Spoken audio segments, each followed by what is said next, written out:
Afternoon, everybody. My weekend update video and foxbody progress. One thing you might notice, I decided to get rid of the AC. So that obviously cleaned a lot up in here. You know, condenser's gone, the whole front end's wide open. So I figured, you know, I'm only taking this car out Wednesday night racing, and you know, probably won't be driving it too much in the summer other than evenings to go racing. But so anyway, got rid of that. I did weigh the condenser, the compressor, and the hoses was about 26 and some change pounds. Also, you notice on the BBKs, the ball connector is gone. I welded on. I'm not going to show you the welds because they're terrible, but they are working. But I did weld on the 3-bolt, so we got a full the 3-inch collector there.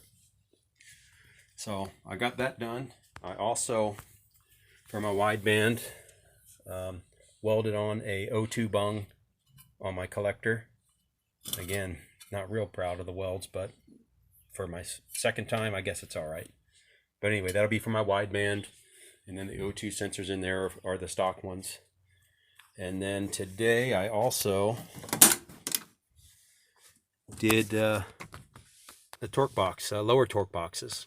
Of course, I've got those already grinded down and everything. And once I practice with a little more welding, I'll go ahead and, you know, hit those on a couple sides there and get those in there. So anyway, been a fairly eventful morning. I'll tell you, the worst part of this was scraping all this sound deadener out. I got a big old blister on my thumb. But anyway, that is the update. Oh, I also went ahead and I sprung for the 86 Pacific shift boot. So it seems the holes mount up just fine there. I'll just take the rubber mallet and form it to the trans tunnel there. But it seems to be real good quality. So that's where we're at.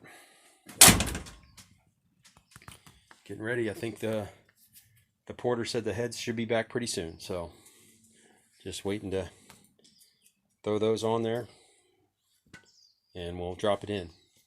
Oh, I also got a, what else for new parts? I got one other, oh, I got aluminum flywheel.